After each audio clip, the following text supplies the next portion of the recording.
آپ نے بتایا نہیں امامہ آپ آ رہی ہیں؟ جویریہ سے بات کرتے کرتے صبیہ ایک بار پھر امامہ کی طرف متوجہ ہو گئی۔ امامہ کا رنگ ایک بار پھر بدلا۔ میں دیکھوں گی، اس نے جھجکتے ہوئے کہا۔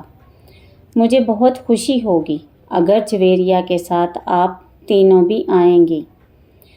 اپنے دین کی بنیادی تعلیمات کے بارے میں ہمیں روز نہیں تو کبھی کبھار کچھ علم حاصل کرنے کی کوشش کرنی چاہیے۔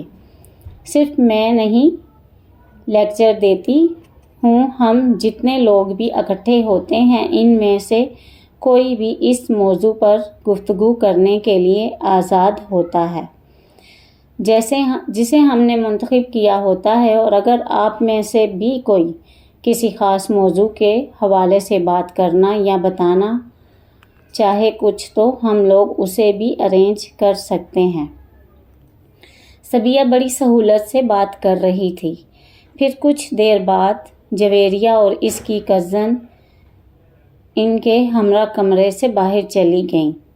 کوریڈور میں صبیہ نے جویریہ سے کہا، آپ کم از کم امامہ کو تو ساتھ لے آئیں۔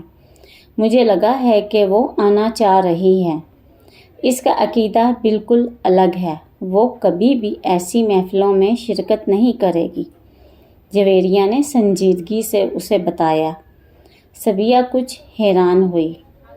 آپ کو چاہیے کہ آپ انہیں اسلام کا مطالعہ کرنے کی دعوت دیں، ہو سکتا ہے اس طرح وہ صحیح اور غلط کا فرق کر سکے۔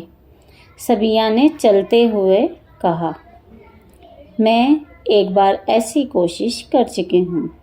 وہ بہت ناراض ہو گئی تھی اور میں نہیں چاہتی کہ ہم دونوں کی اتنی لمبی دوستی اس طرح ختم ہو۔ جویریہ نے کہا، اچھے دوست وہی ہوتے ہیں جو ایک دوسرے کو گمراہی سے بچائیں، اور آپ پر بھی فرض ہے کہ آپ ایسا ہی کریں۔ صبیہ نے کہا، وہ ٹھیک ہے مگر کوئی بات سننے پر بھی تیار ہو تو تب بھی صحیح بات کہتے رہنا فرض ہے۔ ہو سکتا ہے کبھی دوسرا آپ کی بات پر غور کرنے پر مجبور ہو جائے۔ صبیہ اپنی جگہ درست تھی، اس لیے وہ صرف مسکرا کر رہ گئی۔ تم جاؤ گی اس کا لیکچر سننے؟ صبیہ کے نکلنے کے بعد زینب نے رابعہ سے پوچھا۔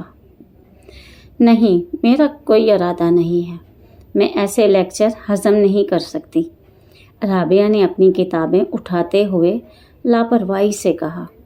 امامہ زینب اور جویریہ کے برعکس قدرے آزاد خیال تھی اور زیادہ مذہبی رجحان بھی نہیں رکھتی تھی۔ ویسے میں نے صبیہ کی خاصی تعریف سنی ہے، زینب نے رابعہ کی بات کے حوالے سے جواب میں کہا۔ ضرور سنی ہوگی، بولتی تو واقعی اچھا ہے، اور میں نے تو یہ بھی سنا ہے کہ اس کے والد بھی کسی مذہبی جماعت سے منسلک ہیں۔ ظاہر ہے پھر اثر تو ہوگا، رابعہ نے اس کی معلومات میں اضافہ کیا۔ امامہ ان سے کچھ دور ایک کونے میں اپنی کتابیں لیے بیٹھی بظاہر ان کا مطالعہ کرنے میں مصروف تھی، مگر ان دونوں کی گفتگو بھی ان تک پہنچ رہی تھی۔ اس نے شکر کیا تھا کہ ان دونوں نے اسے اس گفتگو میں گھسیٹنے کی کوشش نہیں کی۔ 3 دن کے بعد امامہ مقررہ وقت پر ان لوگوں سے کوئی بہانہ بنا کر صبیہ کا لیکچر اٹینڈ کرنے چلی گئی تھی۔ رابعہ، جویریہ اور زینب تینوں ہی اس لیکچر میں نہیں گئیں۔ پھر اس کا ارادہ بدل گیا۔ امامہ نے ان لوگوں کو یہ نہیں بتایا کہ وہ صبیہ کا لیکچر اٹینڈ کرنے جا رہی ہے۔ صبیہ امامہ کو دیکھ کر کچھ حیران ہوئی تھی۔ مجھے بہت خوشی ہو رہی ہے آپ یہاں آئیں، مجھے آپ کے آنے کی توقع نہیں تھی، صبیہ نے اس سے گرم جوشی سے ملتے ہوئے کہا۔ یہ پہلا قدم تھا اسلام کی جانب جو امامہ نے اٹھایا تھا۔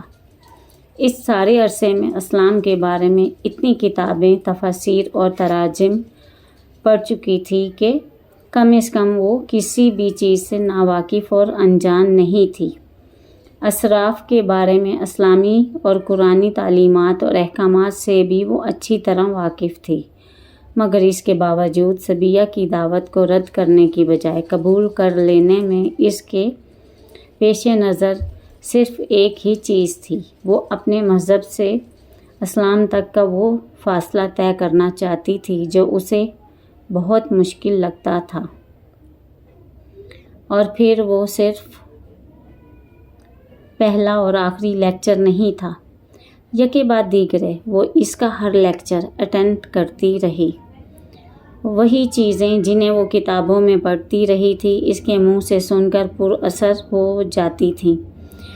اس کی صبیہ سے عقیدت میں اضافہ ہوتا جا رہا تھا۔ صبیہ نے اسے یہ نہیں بتایا تھا کہ وہ اس کے عقیدے کے بارے میں جانتی تھی، مگر امامہ کو اس کے پاس آتے ہوئے 2 ماہ ہوئے تھے جب صبیہ نے ختم نبوت پر لیکچر دیا تھا۔ قرآن پاک وہ کتاب ہے جو حضرت محمد صلی اللہ علیہ وآلہ وسلم پر نازل ہوئی۔ صبیہ نے اپنے لیکچر کا آغاز کیا، اور قرآن پاک میں ہی اللہ نبوت کا سلسلہ حضرت محمد صلی اللہ علیہ وآلہ وسلم پر ختم کر دیتے ہیں۔ وہ کسی نبی کی کوئی گنجائش باقی نہیں رکھتے۔ اگر کسی نبی یعنی حضرت عیسیٰ علیہ السلام کے دوبارہ نزول کا ذکر ہے بھی تو وہ بھی ایک نئے نبی کی شکل میں نہیں، بلکہ ایک ایسے نبی کا دوبارہ نزول ہے جن پر نبوت حضرت محمد صلی اللہ علیہ وسلم سے پہلے، بہت پہلے نازل کر دی گئی تھی، اور جن کا دوبارہ نزول ان کی اپنی امت کے لیے نہیں بلکہ حضرت محمد صلی اللہ علیہ وآلہ وسلم کی امت کے لیے ہی ہوگا، اور آخری نبی حضرت محمد صلی اللہ علیہ وآلہ وسلم ہی رہیں گے۔ کسی بھی آنے والے دور میں یا کسی بھی گزر جانے والے دور میں یہ رتبہ، یہ فضیلت کسی اور کو نہیں دی گئی۔ کیا یہ ممکن ہے کہ اللہ ایک پیغمبر کو یہ رتبہ اور درجہ عطا کرتا اور پھر اسے اس سے چھین کر کسی دوسرے کو دے دیتا؟ قرآن پاک میں اللہ تعالیٰ فرماتا ہے، بات میں اللہ سے بڑھ کر سچا کون ہے؟ تو کیا یہ ممکن ہے کہ وہ اپنی بات کو خود ہی رد کر دیتا؟ اور پھر اگر اللہ کی اس بات کی گواہی حضرت محمد صلی اللہ علیہ وسلم خود دیتے ہیں کہ ہاں وہ اللہ کے آخری رسول صلی اللہ علیہ وآلہ وسلم اور ان کے بعد دوبارہ کوئی نبی نہیں آئے گا، تو پھر ہمارے لیے کسی بھی طور پر یہ جائز اور مناسب ہے کہ ہم کسی دوسرے شخص کی نبوت کے دعوے پر غور تک کریں۔ انسان اللہ کی مخلوقات میں سے وہ واحد مخلوق ہے جسے عقل جیسی نعمت سے نوازا گیا، اور یہ ایسی مخلوق ہے جو اسی عقل کو استعمال کر کے سوچنے پر آئے تو خود اللہ کے وجود کے لیے ثبوت کی تلاش شروع کر دیتی ہے، پھر اس سلسلے کو یہیں پر محدود نہیں رکھتی بلکہ اسے پیغمبروں کی ذات تک دراز کر دیتی ہے۔ پہلے سے موجود پیغمبروں کی نبوت کے بارے میں سوال کرتی ہے، پھر انہیں پیغمبر مان لیتی ہے، اور اس کے بعد قرآن کے واضح احکامات کے باوجود زمین پر مزید پیغمبروں کی تلاش شروع کر دیتی ہے، اور اس تلاش میں یہ بات فراموش کر دیتی ہے کہ نبی بنتا نہیں تھا، بنایا جاتا تھا، اسے مابعوث کیا جاتا تھا، اور ہم انسان ایوولوشن کی ان آخری دہائیوں میں کھڑے ہیں جہاں مزید نبیوں کی آمد کا سلسلہ اس لیے ختم کر دیا گیا کیونکہ انسان کے لیے ایک دین اور ایک نبی کا انتخاب کر لیا گیا۔ اب کسی نئے عقیدے کی ضرورت نہیں بلکہ صرف تقلید کی ہے، صرف تقلید یعنی پریکٹس اس ایک آخری اور مکمل دین کی جسے پیغمبر اسلام حضرت محمد صلی اللہ علیہ وآلہ وسلم پر ختم کر دیا گیا۔ اب ہر وہ شخص خسارے میں رہے گا جو دین کی رسی کو مضبوطی سے تھامنے کی بجائے تفرقے کی راہ اختیار کرے گا۔ اگر ہماری اعلیٰ تعلیم اور ہمارا شعور ہمیں دین کے بارے میں صحیح اور غلط کی تمیز تک نہیں دے سکتے تو پھر ہم میں اور اس جانور میں کوئی فرق نہیں جو سبز تازہ گھاس کے ایک گٹھے کے پیچھے کہیں بھی جا سکتا ہے، اس بات کی پرواہ کیے بغیر کہ اس کا ریوڑ کہاں ہے۔